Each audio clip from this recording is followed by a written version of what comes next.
If you're a volunteer at a historical society, you know just how much passion goes into preserving your site's incredible story. But here's the question. Is your rec card, which is one of your most important marketing tools, is it working as hard as you are? In this short explainer, we're going to make sure it does. You know the thing. You walk into a hotel lobby or a visitor center and you see that big wall of brochures. Some slacks just disappeared, while others sit there gathering dust for months. Your rack card is like a silent ambassador for your site, and it's in a tough competition for attention. Let's make sure yours is the one that always gets picked up. Before we even dream about design or colors or fancy fonts, let's just start with the basics. Getting your information organized first is the secret to a stress free process. It stops mistakes before they happen, and it builds a really solid foundation for a card that actually works. Let's get all the essentials down on one list. We're talking your official name, your website, and your hours of operation. Now, here's a crucial little detail. Use the exact physical address that works in a GPS, and be really specific with your hours. Something like open weekends, May through October, is so much better than just open seasonally. Getting this stuff right from the get go prevents a ton of headaches later on. If you only remember one thing from this entire explainer, make it this. There is one single golden rule that determines whether your card gets noticed or completely ignored, and it has everything to do with just the top few inches.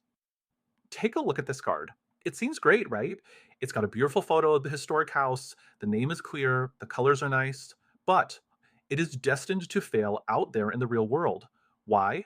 Well, let's look at what a potential visitor actually sees. Here's the problem. In a crowded rack, this is all a visitor ever sees. The name is totally gone. That beautiful photo is hidden. There is simply no hook, nothing to make someone want to grab it. This card is going to be ignored every time.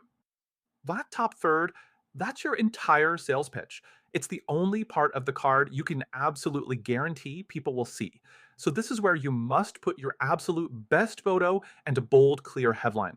Think something like Step Inside 1740 or Walk Where Washington Marched.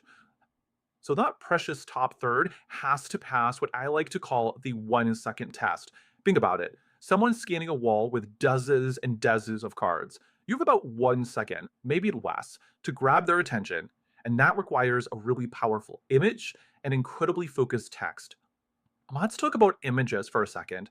You got to avoid that flat, gray exterior shot on the left. Sure, it's accurate, but you know what? It's not exciting.